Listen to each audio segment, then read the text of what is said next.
ஸ்ரீகுரு சொந்தங்களுக்கு வணக்கம். இன்னைக்கு நேர்காணல நம்மள வந்து இருப்பவர் அரசியல் விமர்சகர் எக்ஸ் புகழ் திரு ஏகே அவர்கள். நான் வணக்கம். வணக்கம் வணக்கம் கார்த்தி. ஒரு பக்கம் வந்து டெல்லி பத்திக்கிட்டு எரியுது, அதனால இப்ப இந்தியாவே வந்து பெரிய விவாதம் பொருளா போயிட்டு இருக்கப்ப இங்க தமிழகத்துல புதுசா ஒரு விவாத பொருள் ஆரம்பிச்சிருக்கு. பாஜகவோட முன்னாள் தலைவர் திரு அண்ணாமலை அவர்கள் வந்து இப்ப வீத லீடர்ஸ் தனி அமைப்பு ஆரம்பிச்சு அவர் ஒரு ட்வீட் போட்டிருக்காரு. இது மாதிரி நான் வந்து பட்டி தொட்டி எல்லாம் இந்த நீட்டு தேர்வு வந்து சமூக நீதிக்காக பாதுகாக்கிறதுன்னு நான் அவ்வளோ தூரம் சப்போர்ட் பண்ணேன். ஆனால் இந்த 5 வருஷத்துல 3 தடவை லீக் ஆயிடுச்சு. இதற்கு யாருமே அக்கௌண்டபிலிட்டியே எடுக்கவே இல்லை. அந்த ப்ரெஷர், அந்த லீக் ஆனது எவ்வளோ மன அழுத்தம் வந்து மாணவர்களுக்கு கொடுத்துருக்கோம். அந்த அக்கௌண்டபிலிட்டி எடுக்காதனால இப்போ ஒரு மைண்ட் செட் மாதிரி இந்த போராட்டம்லாம் வெடிக்குது. எப்போ போய் பேச போறீங்க? கால தாமதம் ஆக்கிக்கிட்டே இருக்கீங்க. இதனால இந்த போராட்டத்தில் நிறைய ஆன்டி சோஷியல் எலமெண்ட்ஸ் உள்ள போகிறதுக்கான வாய்ப்புகள் இருக்குங்கிறார். இதில் என்ன தவறு இருக்கு? இப்போ அண்ணாமலை வந்து எல்லாருமே ஃபாலோ பண்ணுறோன்னா என்ன, பிகாஸ் அவர் வந்து ஒரு லீடர், மாஸ் லீடர். அந்த ஒரு லாஸ்ட் ஒரு பிஜேபியில் இருக்கும் பொழுது ஒவ்வொரு பிரச்சனையும் அவர் அணுகக்கூடிய விதம் கொஞ்சம் தெளிவாகவும் விரிவானதாகவும் கரெக்டான ஃபேக்சுவலாகவும் இருந்தது அப்படின்றது தான். பட் சமீப காலத்தில் அவருடைய பேச்சுக்கள் வந்து அந்த அளவுக்கு ஒரு முற்றிலுமான ஒரு ஃபுல் பிக்சரை கொடுக்குற மாதிரி இல்லை. எஸ்பெஷலி இப்போ நீங்கள் இந்த ட்வீட் பற்றி கேட்டீங்க, இதுலேருந்து எனக்கு கேள்வி வருது. முதல் கேள்வி, யாரோட பேச்சுவார்த்தை நடத்தணும்? போராட்ட அமைப்போட தான், மாணவர்களோட தான். போராட்ட அமைப்பு எதுக்கு ஆரம்பித்தாங்க? எப்போ ஆரம்பித்தாங்க? உங்களுக்கு வந்து இந்த மாணவர்களுடைய பிரச்சனைக்காக ஆரம்பித்ததா? சீஃப் ஜஸ்டிஸ் அதில் ஒரு கோர்ட்டில் வந்து ஆர்குமெண்ட் பண்ணும் பொழுது அவர் வந்து ஒரு லாயர்கிட்ட பேசுகிறாரு. வெட்டியாக நீங்கள் வந்து இந்த மாதிரி சுற்றிக்கிட்டு இருக்கீங்கன்ற இதில் அவர் யூஸ் பண்ண ஒரு வார்த்தை பிரயோகம் காக்ரோச். இப்போது அங்கேருந்து ஆரம்பிச்சது. நீங்கள் வந்து படிப்படியாக நீங்கள் எப்படி பார்த்தீங்கன்னா, ஃபஸ்ட்டு அதை வந்து எங்களை தான் சொல்கிறாங்க, வேலையில்லாத பட்டதாரிகளை சொல்கிறாங்க அப்படின்னு ஆரம்பித்து கொஞ்சம் கொஞ்சமாக அப்புறம் பிஜேபி மேலே அதை வந்து ஒரு இதுவாக போய் இந்த நீட் பிரச்சனை வரும்பொழுது தர்மேந்திர பிரதான், மோடி, பிஜேபி அப்படின்னு போய் ஒரு போராட்டமாக ஆரம்பிக்கிறாங்க. ஓகே, ஒரு மாணவர்களுக்கான போராட்டம்னு வச்சுப்போம். கண்டிப்பாக வந்து அது வந்து கண்டிக்கப்பட வேண்டிய விஷயம்தான். அது வந்து சரி செய்யப்பட வேண்டிய விஷயம். அதாவது ஒரு எந்த பர்சனுக்கும் அதில் மாற்று கருத்தே இருக்க முடியாது. பட் ஆனால் நடந்தது என்ன? அந்த போராட்டம் எப்படி இப்போ அந்த கலர் மாறிடுச்சு? சோனம் வாங்சுக் அப்படின்ற ஒரு ஆன்டி நேஷ்னலிஸ்ட், ஏன்னா அவருடைய பின்புலம் வந்து இப்போ எல்லாருக்கும் பரிச்சயமாக தெரிஞ்சு போச்சு யார் அவருன்னு சொல்லிட்டு. அவர் இப்போ சொன்னக்கூடிய அந்த திரைக்காவியத்துக்கும் இதுக்கும் சம்மந்தம் இல்லைங்கிற விஷயத்துலேருந்து அவர் வந்து ஆல்வேஸ் ஆன்டையாக தான் பேசியிருக்காரு. நம்மளே லாஸ்ட் இன்டர்வியூலையும் சொல்லியிருக்கோம் என்னெல்லாம் அவர் பேசியிருக்காரு பண்ணியிருக்கான்னு. எக்ஸ் காங்கிரஸ் எம்எல்ஏ சன்னு, அந்த family linked and lot of funding from the NGOs from outside India. அது ஒரு கதை. ஸோ பேங்க் செக் ஒரு ஹங்கர் ஸ்டக்குன்னு ஆரம்பிக்கும்போது அது வந்து அங்கேருந்து யாரெல்லாம் வரா, நீங்கள் எந்த பேரை வேணால் எடுங்க. ரைட் ஃப்ரம் தீசா செல்வத்துலேருந்து, ஷப்னா ஆஸ்மிலேருந்து, மேதா பட்கர்லேருந்து எல்லாரும், எல்லா அர்பன் நக்சல்ஸ், அனார்கிஸ்ட்னு எப்போல்லாம் நம்ம வந்து இந்த அண்ணாசாரை போராட்டத்துக்கு அப்புறம் பல போராட்டங்கள் இந்த மாதிரி யாரெல்லாம் சப்போர்ட் பண்ணி பேசியிருக்காங்களோ அந்த ஒரு குரூப் ஃபுல்லாகவே இறங்குது. ஒவ்வொரு வாட்டியும் பேசுபொருள் அருந்ததி ராயிலேருந்து பேசுபொருள் மாறினே இருக்குது. பாகிஸ்தானை பற்றி பேசுகிறாங்க, மற்ற விஷயத்தை பற்றி பேசுகிறாங்க. அப்படியே பேசி பேசி பேசி அந்த போராட்டத்தோடைய டோன் அண்ட் டெனர் எல்லாமே மாறி போயிடுச்சுங்கிற பொழுது யாரோட நீங்கள் பேச்சுவார்த்தை நடத்துவீங்க அப்படின்றது ஃபஸ்ட்டு கேள்வி. செகண்ட், அக்கௌண்டபிலிட்டின்னு நம்ம பேசுகிறோம். அக்கௌண்டபிலிட்டினா என்ன? ஒரு விஷயத்துக்கு பொறுப்பேற்றுக்க வேண்டும். அதை வந்து காரியங்களை தெளிவாக வந்து மக்களுக்கு வந்து போய் சொல்ல வேண்டும். சரியான காரணங்களாக இருக்க வேண்டும். தவறு இருந்தால் அதை சரி செய்து திருத்தி கொள்ளணும். இதுதான் அக்கௌண்டபிலிட்டி. கரெக்டு தானே? நீங்கள் டிக்ஷனரி மீனிங்கில் டெஃபினிஷன் எடுத்தாலும் இதுதான் சரி. பொலிட்டிக்கலாக வந்து பப்ளிக் அக்கௌண்டபிலிட்டி அப்படின்னு எடுத்தால் கூட பப்ளிக் அக்கௌண்டபிலிட்டி எங்கே வரும்னா, நீங்கள் வந்து ப்ரெஸ்ஸை 4 pillars ஆஃப் டெமோக்ரஸின்னு சொல்லக்கூடிய இடத்துல ஜேர்னலிசம், ப்ரெஸ்ஸை மீட் பண்ணி அவங்கக்கிட்ட கிளாரிஃபை பண்ணுறது ஒன்று. பார்லிமெண்ட்டில் ஹவுஸ் ஆஃப் ரெப்ரசன்டேட்டிவ்ஸ் இருக்காங்க. ஏன்னா பீப்புள் டைரெக்டாக இன்ட்ராக்ட் பண்ணுறது வந்து த்ரூ அவங்க தேர்ந்தெடுத்த எம்பிஸ்கள் மூலமாக தான். ஸோ எம்பிஸ் கிட்ட நீங்கள் வந்து பார்லிமெண்ட்டில் வந்து பதில் சொல்கிறது it's an accountability, it's a responsibility. அதை தானே வந்து பிரதான் பண்ணார். அதுவும் எப்போ பண்ணார்? ஃபஸ்ட்டு வந்த உடனே பண்ணார். அதுக்கப்புறம் அது வந்து ஒரு தடம் மாறி அது சுப்ரீம் கோர்ட்டில் நிறையா கேஸ் ஃபைல் ஆன பிறகு கோர்ட்லேயும் போயிட்டு தே கேவ் அ கிளாரிஃபிகேஷன் என்னெல்லாம் பண்ணியிருக்கோம் அப்படின்னு சொல்லிட்டு அங்கேயும் எடுத்துகிட்டு இருக்காங்க. என்ன நடவடிக்கை எடுத்தாங்க இந்த பேப்பர் லீக்குக்காக? 3 தடவை 5 வருடத்துல லீக் ஆயிருக்கு அப்படிங்கிறது தான் ஒரு குற்றச்சாட்டே. கரெக்ட். அது கண்டிப்பாக வந்து சரி செய்யப்பட்ட விஷயம். இந்த கவர்மெண்ட் வந்து அந்த விஷயத்தில் வந்து ஃபோக்கஸ் அதிகமாக பண்ணல. எஸ்பெஷலி மினிஸ்ட்ரி ஆஃப் எஜுகேஷன் நிறையா ரிஃபார்ம்ஸ் பண்ணியிருக்காங்க. Let's give credit where it is due. ஒரு சிலபஸ்லையாக இருக்கட்டும், மற்ற அந்த ஒரு இன்ஃப்ராஸ்ட்ரக்சர் செட்டப்லையாக இருக்கட்டும், எஸ்பெஷலி ஹையர் எஜுகேஷன்லையாக இருக்கட்டும், இந்த கிராண்ட்ஸ் விஷயத்தில் நிறையா பண்ணியிருக்காங்க. பட் ஃபோக்கஸ் வந்து இங்கே இருந்திருக்கணும். ஏற்கனவே 2 இன்சிடென்ட் இருக்குன்னு சொல்லிட்டு ஒரு பீகாரில் பார்த்துருக்கோம், குஜராத்தில் பார்த்துருக்கோம். பட் ஆனால் நான் வந்து ஒரு முட்டு கொடுக்குறேன், சப்போர்ட் பண்ணி பேசுகிறேன்றது இல்லை. ஃபேக்டாக நீங்கள் பார்த்தீங்கன்னா அதெல்லாம் ஒரு ஐசோலேட்டட் இன்சிடென்ட்ஸ் அப்படின்னு சொல்லிட்டு அந்த போலீஸ் இன்வெஸ்டிகேஷன்ஸ்லையும் மற்ற இன்வெஸ்டிகேஷன்லையும் தெரிஞ்சவொடனே அதை சரி செய்கிறதுக்கு உண்டான நினைக்கப்பேன். செகண்ட் இன்சிடென்ட் நடந்த உடனே 2024 நினைக்கிறேன், ராதாகிருஷ்ணன் கமிட்டி ஃபார்ம் பண்ணுற உடனே, அது ஐ திங்க் மே ஜூனில் ஏதோ வந்தது, அந்த ஃபார்ம் பண்ணாங்க. He gave 101 recommendation. அதை வந்து 3 பிரிவுகளாக வந்து short term, mid term, long term. துரித கால நடவடிக்கை என்ன பண்ணணும், இடைக்காலம், நெடுங்காலம் நடவடிக்கை என்ன பண்ணணும்னு சொல்லிட்டு 101 ரெக்கமெண்டேஷன்ஸ் கொடுக்குறாரு. அதில் இமிடியேட்டாக பண்ண வேண்டிய ஷார்ட் டேர்ம் ரெக்கமெண்டேஷன்ஸை ஃபுல்லாக இம்ப்ளிமெண்ட் பண்ணிட்டாங்க. அது வந்து நிறையா ஸ்மால் திங்ஸ்னு. அந்த மிட் டேர்ம் அண்ட் லாங் டேர்மில் வந்து அவர் சஜஸ்ட் பண்ணது வந்து பேப்பர்லெஸ்ஸாக இருக்கணும் இந்த டெஸ்ட்டே. அதுதான் அந்த கம்ப்யூட்டர் பேஸ் அப் டெஸ்ட்னு இப்போ தர்மேந்திர பிரதான் சொல்கிறாரு, அடுத்த வருஷம் பண்ணுவோன்னு. ஸோ பேப்பர்லெஸ்ஸாக இருக்கணும். என்டிஏவுடைய ஸ்ட்ரக்சரல் அந்த காம்போசிட்டை கொஞ்சம் மாற்றணும். அந்த ஃபுல்லாக எடுத்துன்னு வரத்துக்கு டிபார்ட்மெண்ட்ஸாக அந்தந்த டிபார்ட்மெண்ட்ஸாக பிரிக்கணும். எக்ஸாமுக்குன்னு ஒரு டிபார்ட்மெண்ட், அந்த லாஜிஸ்டிக்ஸ்க்கு, அந்த fraud and other prevention, cyber security அப்படின்னு சொல்லிட்டு தனித்தனியாக அந்த ஒரு டவர் மாதிரி கிரியேட் பண்ணணுன்ற மாதிரி சில விஷயங்கள். அதுவும் கான்ட்ராக்ட் வச்சுட்டு நீங்கள் வந்து அந்த என்டிஏ இதில் பண்ணக்கூடாது. அது வந்து பெர்மனன்ட் ஸ்டாஃபாக இருக்கணும்.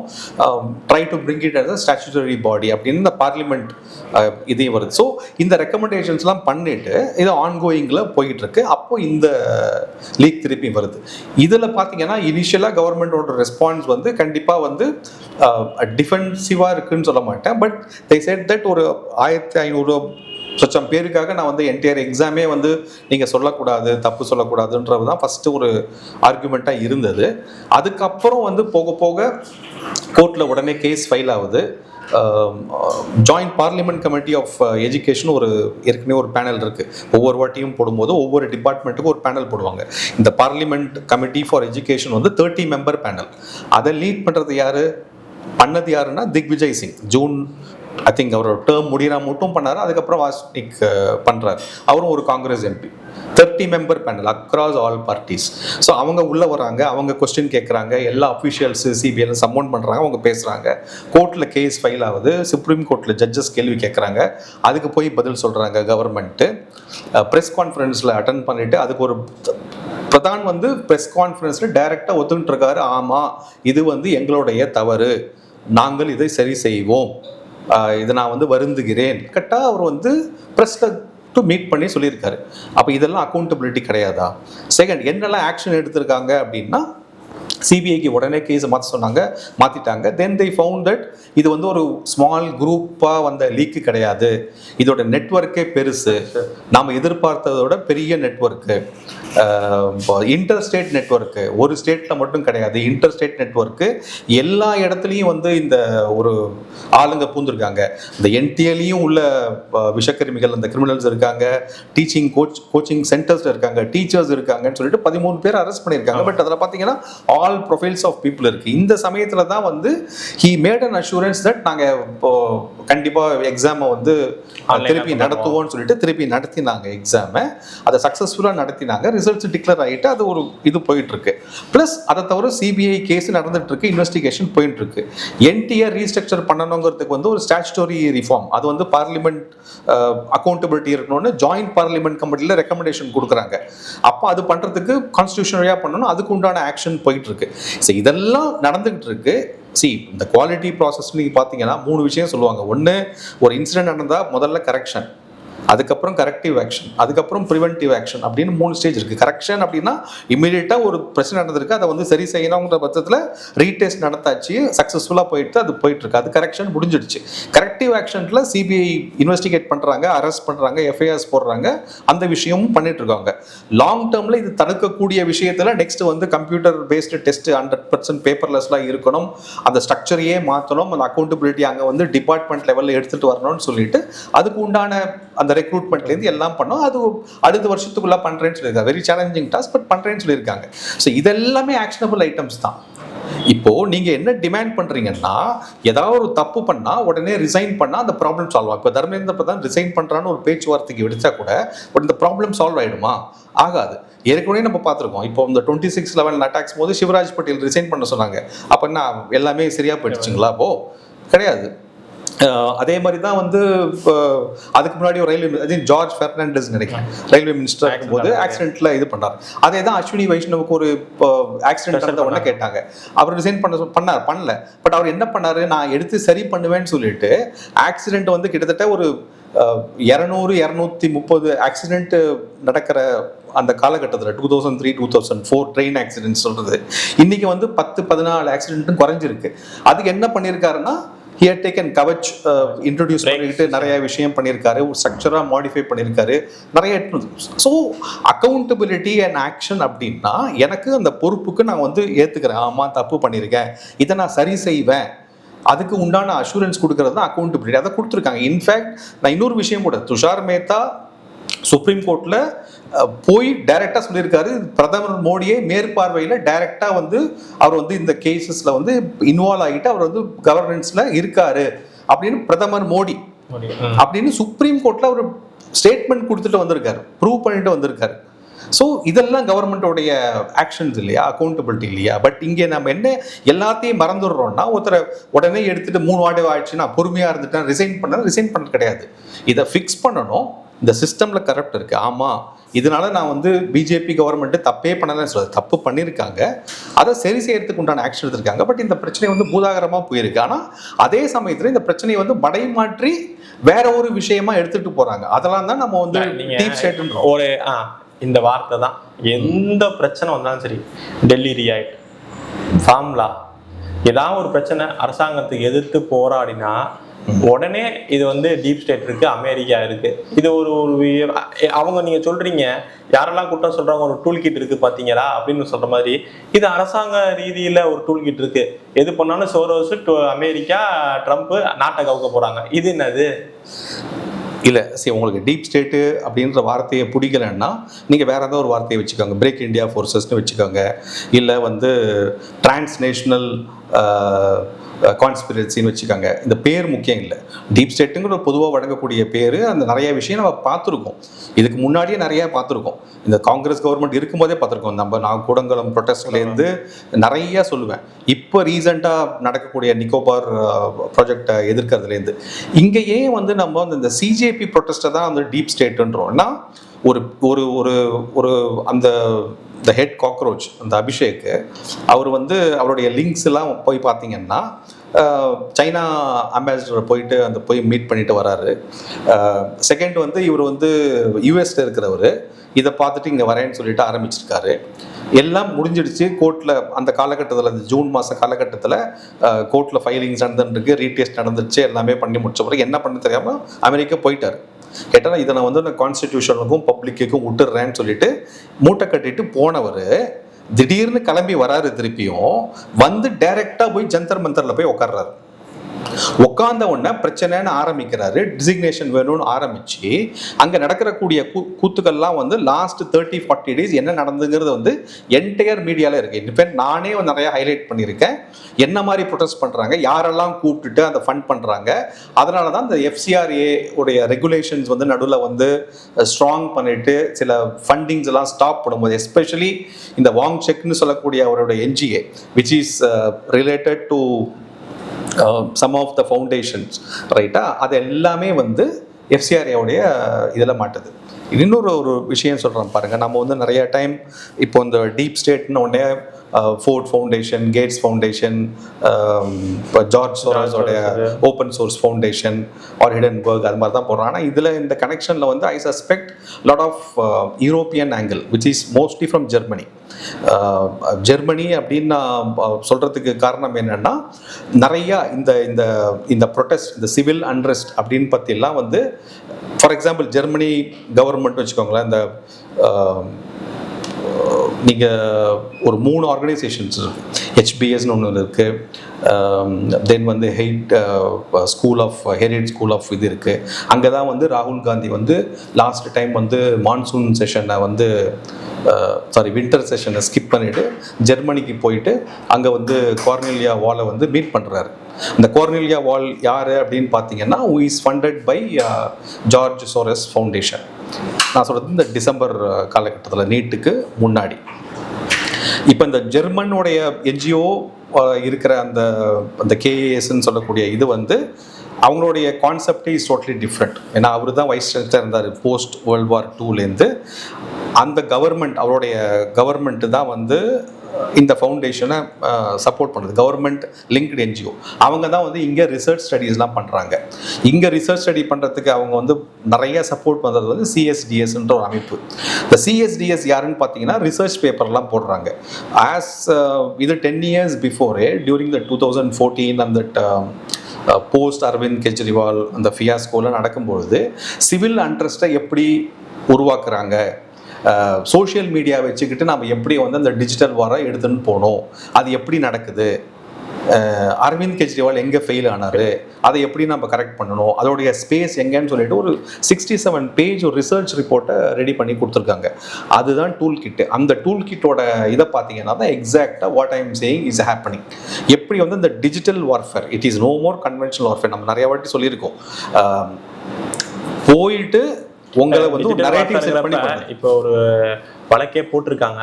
முன்னாடி இந்த காக்ரோச் இன்ஸ்டாகிராமோட இதை வந்து பிளாக் பண்ணதாகவும், இதுக்கு முன்னாடி இதோட ஆரிஜின் வந்து USA இருந்துச்சு, அப்புறம் நெதர்லாந்து அயர்லாண்டுன்னு மாறுது அப்படிங்கிற ஒரு சஸ்பீஷியஸாக இருக்குது. இதை வந்து சைபர் கிரைம் வந்து விசாரிக்கணும் அப்படிங்கிற வழக்கு போட்டிருக்காங்க காக்ரோச் அந்த பூச்சியோட இன்ஸ்டாகிராம் மேலே.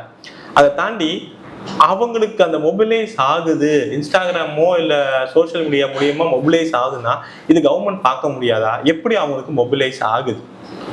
எது மொபிலைஸ் ஆகுதுன்னு சொல்றீங்க? கூட்டம் இன்ஸ்டாகிராம் மூலியமாவோ மொபிலைஸ் ஆகுதுன்னா அந்த கேள்வி தான் நாமளும் கேட்குறோம். எங்கேருந்து வருது அவங்களுக்கு ஃபண்ட்ஸு? யார் சீஃப்? நேச்சுரலாகவே வந்து ஃபண்ட்ஸ் இல்லாமல் உங்களுக்கு வந்து காலங்கத்தில் ஒரு ரூம் நீங்கள் பார்த்துறீங்க சோஷியல் மீடியா. சாப்பாடு யாரோ ஃபோன் பண்றாங்க, ஸ்விக்கில ஆர்டர் பண்றாங்க, மாணவர்களுக்கு வந்து இது பண்றாங்க, ஆதரவு இருக்குங்கிறாங்க. அந்த எங்கேருந்து வருது அந்த ஃபண்ட்ஸ் எல்லாம்? அப்போ வந்து சேர்றாங்க. இப்போ அந்த ஜான் அந்த சலோ சன்செட் அந்த ப்ரொட்டஸ்ட்ல வந்து இமிடியேட்டாக ரிலீஸ் பண்றாங்க, எல்லாருமே பண்றாங்க. நேச்சுரலாக என்ன பண்ணுவோம், ஒரு ப்ரொட்டஸ்ட்னா நம்ம வந்து வீக்கெண்ட்ஸ் தான் போடுவோம். நிறைய பேர் கூட்டம் வருவாங்க, பேரண்ட்ஸ்லாம் வருவாங்கன்னு சொல்லிட்டு அவங்க கரெக்டாக வந்து பார்லிமெண்ட் என்னைக்கு ஆரம்பிக்குமோ அன்னைக்கு டேட்டை மாற்றி வைக்கிறாங்க 2 days பிஃபோர். ரைட்டா? அதுக்கு ஒரு டைரக்ஷன்ஸ், டூஸ் அண்ட் டோன்ட்ஸ்னு ஒரு சர்க்குலர் அனுப்புகிறாங்க. இதெல்லாம் பண்ணுங்க, இதெல்லாம் பண்ணாதீங்கன்னு சொல்லிட்டு.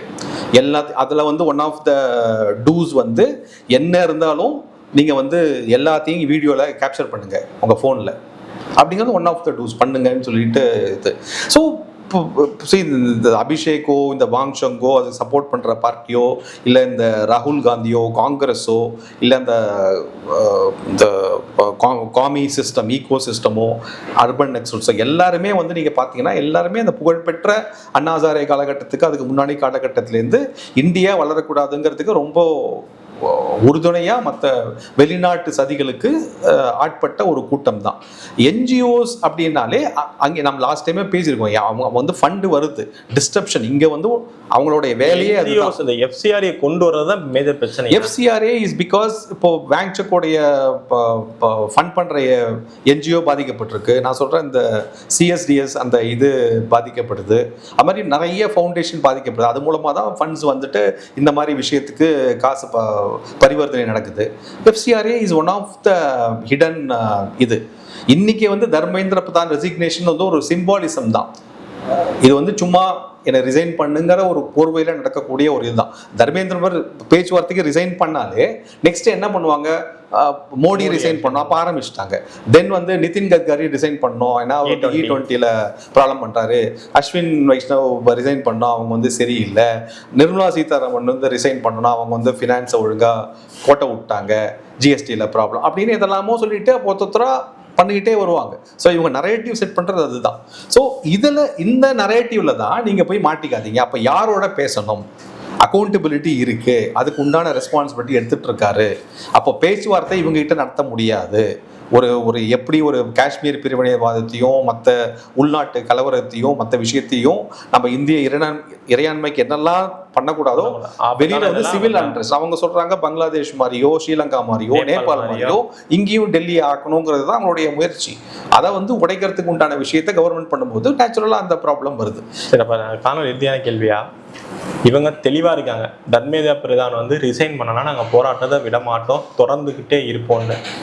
கவர்மெண்ட்டு போய் 2 தடவை பாதிக்கப்பட்ட மக்களையும் சந்திச்சிருக்காங்க, அடிப்பட்ட மாணவர்கள் சந்திச்சிருக்காங்க, சோனம் வாங்சாங்க சந்திச்சிருக்காங்க. அவர் ஒரு லெட்டர் கொடுத்துருக்காரு, இது மாதிரி நீங்கள் வந்து மாணவர் மேலே வந்து வழக்கு போடாமல் இருந்தால் என்னோட ஹங்கர் ஸ்ட்ரைக்கை நான் முடிச்சுக்கிறேன், எனக்கு இதில் உடன்பாடு எட்டுது அப்படிங்கிற மாதிரி இவங்க சொல்லியிருக்காங்க. இது எவ்வளோ நாள் தொடரப்போகுது? ஏன்னா ஒரு சைடு சிஜேபி கொடுக்குற கோரிக்கை ரிசிக்னேஷன், அதை வந்து உறுதிப்படுத்துகிற மாதிரி நம்ம தெரியல. ஏன்னா ரிசைன் பண்ணால் தப்பை ஒத்துக்கிட்ட மாதிரி ஆகிடும் அப்படிங்கிற ஒரு கண்ணோட்டம் அரசியல் ரீதியாக பாஜகவுக்கு விழும். இது எவ்வளோ நாள் தொடர போகுது? சரி, resignation will set a bad president.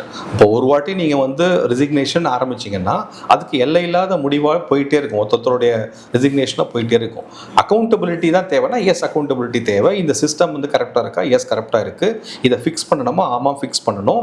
யார் ஃபிக்ஸ் பண்ணுவா, எப்படி ஃபிக்ஸ் பண்ணுவா, அதுக்கு உண்டான ஸ்டேட்டஸ் ரிப்போர்ட்ஸ் அப்டேட்ஸை ப்ரெஸ் கான்ஃபரன்ஸ் மூலமாகவும் மற்ற விஷயமும் பண்ணுங்கள். பார்லிமெண்ட்டில் பேசுங்க.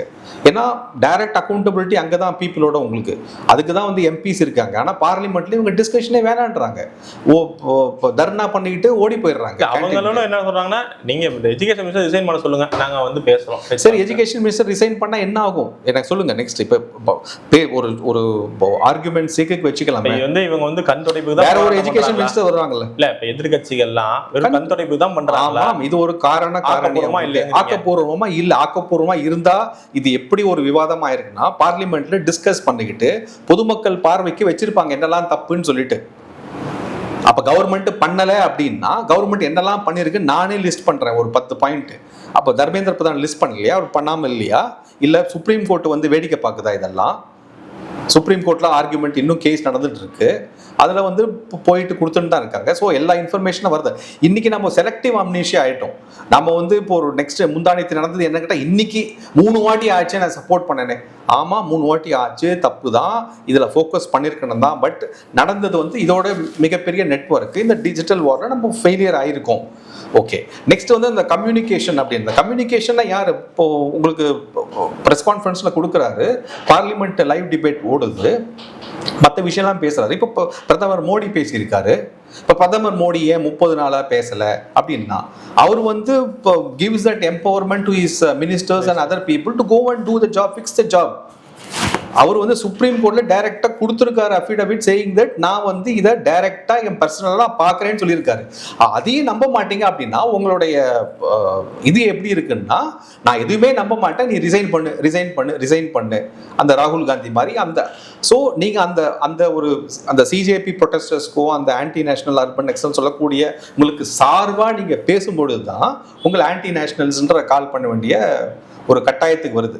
உங்களுடைய வந்து உண்மையான அக்கறை வந்து இது இல்லை போல இருக்கு. பிஜேபியை நீங்க கிரிட்டிசைஸ் பண்றதுனால ஆன்டி நேஷனல் யாருமே சொல்லலை. அது சொன்னா அது முட்டாள்தனம், மடத்தனம், அது கிடையாது. பட் நீங்க சிஜேபியை யாரெல்லாம் சப்போர்ட் பண்ணி பேசுறாங்களோ அவங்க ப்ரொடெஸ்ட் பண்ணது கரெக்ட் தான் அப்படின்னு. டெமோக்ரஸியில் ப்ரொடெஸ்ட் பண்ணது கரெக்ட் தான். ஆர்டிகல் 19.1 உங்களுக்கு அந்த இதில் கொடுத்தாலும் ஆர்டிகல் 19.3 அண்ட் பியில் வந்து உங்களுக்கு வந்து அதே வந்து ஒரு வரையறை கொடுத்துருக்கு. கவர்மெண்ட் ஆக்ஷன் எடுக்கலான்னு போட்டிருக்கு. அது வந்து ஒரு கலவரமாவோ போராட்டமாக மாறும்போது அது கவர்மெண்டோட ரெஸ்பான்சிபிலிட்டி அதை கட்டுப்படுத்துறது. இப்போ 30 நாளாக போராடும் போது ஒன்றும் பிரச்சனை இல்லையே. கவர்மெண்ட் வந்து யாராவது வந்து உங்களுக்கு தடியடி படிச்சு ஏதாவது பண்ணாங்களா? இல்லையே. நீங்கள் போராட்டம்னு ஆரம்பிச்சு அது ஒரு கலவரமாக மாறி கல்லுக்கெல்லாம் எடுத்து வாழெல்லாம் உடைச்சி அதை வச்சுக்கிட்டு கேட்டால் எங்களுடைய ப்ரொடெக்ஷனுக்காக பண்ணுறோன்னு சொல்லி போலீஸ்காரனை அடித்து போலீஸ் ஜீப்பை கடத்தி இவ்வளோ விஷயம் நடக்கும்போது போலீஸ் ஆக்ஷன் நடக்க தான் செய்யும். இதை தான் உங்களுடைய முயற்சியே. இதை வச்சு இனிமே நெக்ஸ்ட் எல்லா ஸ்டேட்லும் போகணும்னு சொல்லிட்டு தான் மற்ற state. So that is a sinister plan. அதை ஏன் யாரும் பார்க்க மாட்டேங்கிறீங்க? அது மாதிரி பண்ணும்பொழுது அதுக்கு பின்னாடி காரண சக்தியாக யார் இருக்கிறதுனா கண்டிப்பாக இந்தியாவிலேருந்து இருக்காங்க. இந்தியாவிலேருந்தே வரவங்க வந்து ஃபாரின்லேருந்து காசு வாங்கிக்கிறாங்க. அதை தான் நம்ம டீப் ஸ்டேட்டுன்றோம். நீங்கள் டீப் ஸ்டேட்டுன்னு உங்கள் வார்த்தையை பிடிக்கல, நீங்கள் வேற ஏதாவது வார்த்தையை வச்சுக்காங்க. பட் இது இந்த ஃபேக்சுவலாக இது இருக்கா உண்மையானா இது உண்மை. அதுதான் வந்து ஃபைனல். இப்போ இது வந்து நெக்ஸ்ட் ஒரு வருஷம் மட்டும் தொடரும். ஏன்னா he has promised, Dharmendra Pradhan has promised that computer based, because அது one of the long term அப்ஜெக்டிவா வந்து ராதாகிருஷ்ணன் ரிப்போர்ட் இருக்கு. ஜாயிண்ட் பார்லிமெண்ட் கமிட்டி ஆஃப் எஜுகேஷன்லயும் அவர் ரெக்கமெண்டேஷன் கொடுத்துருக்காங்க. இது வந்து பேப்பர்லெஸ்ஸா மாற்றணும்னு சொல்லிட்டு தான். இப்போ இங்க நிறைய விஷயம் நடந்ததுக்கு உண்டான ரீசனே வந்து லாஜிஸ்டிக்ஸ்ல இங்கேருந்து ஒரு பேப்பரை வந்து டிரான்ஸ்ஃபர் பண்ணும்போதோ இது பண்ணும்போதோ அப்போ ஸ்கேன் பண்ணிட்டு அதை எடுத்து ஆப்லாம் ரிலீஸ் பண்ணியிருக்காங்க. அதுக்கு தான் ஆர்மியும் கூப்பிட்டுருக்காங்க. இன்ஃபேக்ட் உங்க அந்த விஷயம் நடந்த போது நெக்ஸ்ட் ரீடெஸ்ட் நடத்தணும், அதை சக்ஸஸ்ஃபுல்லாக பண்ணணுன்ற போது ஸ்டேட் நெட்வொர்க்கில் ப்ராப்ளம், ஸ்டேட் போலீஸ் கிட்ட ப்ராப்ளம், அத்தாரிட்டிஸ் கிட்ட ப்ராப்ளம், கவர்மெண்ட் மிஷினரி கிட்ட ப்ராப்ளம். யாரை நம்புறது யாரை நம்பக்கூடாதுன்னு தெரியக்கூடிய இது. பட் ஆனால் இதை வந்து நடத்தியே ஆகணுன்ற பொழுது உங்களை ட்ரஸ்டட் இது வந்து இராணுவம் தான். அதுவும் இன் கன்சல்டேஷன் வித் ராஜ்நாத் சிங்கோட ஸ்டாச்சுட்டரி பவர்ஸ் இருக்கு. அதை பேஸ் பண்ணி சில நார்ம்ஸ்லாம் ஃபில் பண்ணுற பிறகு ராணுவத்தை வச்சுக்கிட்டு அவங்க எப்படி யூஸ் பண்ணுங்க. ஹெலிகாப்டர் ஏன் யூஸ் பண்ணாங்கன்னா இங்கேருந்து ரோட்ல நீங்க டிரான்ஸ்ஃபர் பண்ணும்போது நடுவில் பேப்பரை எடுத்துக்கிட்டு ஸ்கேன் பண்ணி அனுப்பிச்சிடலாம், லீக் ஆகுதுன்னு சொல்லிட்டு ஆர்மி ஹெலிகாப்டர் வச்சு அனுப்பிச்சாங்க. மதுரையிலேருந்து திருநெல்வேலிக்கு ரோட்ல போகாம ஹெலிகாப்டர் வச்சு அனுப்பிச்சாங்க பேப்பரை. அதுல என்ன தப்பு உங்களுக்கு? ஒரு in time of national crisis ஒரு ரெக்வயர்மெண்ட் இருக்கும் பொழுது அதை ஏன்னா இது வந்து திருப்பியும் எக்ஸாம் நடக்கும்போது திருப்பியும் லீக் ஆகிட்டு வந்ததுன்னா இந்த entire system will break down. ஒரு பெரிய இதுவாக போயிட்டு அந்த ஒரு உச்சக்கட்ட ஒரு விஷயத்தோட வச்சுக்கிட்டு ராணுவத்தை வச்சுக்கிட்டு பண்ணியிருக்காங்க. ஒரு கண்ட்ரோல் ரூம் மாதிரி கிரியேட் பண்ணிட்டு ஜிபிஎஸ் வச்சு ட்ராக் பண்ணியிருக்காங்க. ஸோ இதெல்லாம் தேவைப்பட்டது பண்ணியிருக்காங்க. அது ஒன் டைம். நெக்ஸ்ட் டைம் வந்து ஒரு கம்ப்யூட்டர் பேஸ்டு டெஸ்ட் வரும்பொழுதோ பேப்பர்லெஸ் வரும்போது இதெல்லாம் இருக்காது. ஸோ நம்ம வந்து என்ன விஷயம்னா கவர்மெண்ட் நல்லா பண்ணியிருக்கலாமா? கண்டிப்பாக பண்ணியிருக்கலாம். இம்ப்ரூவ்மெண்ட் தேவையா? தேவை. கிரிட்டிசைஸ் பண்ணலாமா? பண்ணலாம். பிகாஸ் அது நம்ம கடமை. கேள்வி கேட்கணுமா? கேட்கணும். பாதிக்கப்பட்டிருக்காங்களா? பாதிக்கப்பட்டிருக்காங்க. ஆனால் அதே சமயத்தில் கவர்மெண்ட்டை எதிர்க்கிறேன்ற பேர் வழியில் கவர்மெண்ட்டை இஷ்டத்துக்கு பேசிட்டு அர்பன் நக்சல்ஸும் இந்த மாதிரி சிஜேபி பார்ட்டியை சப்போர்ட் பண்ணால் அதுதான் தப்புன்னு சொல்கிறாங்க. ஸோ அந்த ரெண்டுத்துக்கும் உண்டான டிஃப்ரென்ஸை புரிஞ்சுக்கணும். இது இன்னைக்கு இந்த பிரச்சனை இல்லாட்டா நாளைக்கு வேற ஒரு பிரச்சனையில் இந்த மாதிரி வந்துக்கிட்டே தான் இருப்பாங்க.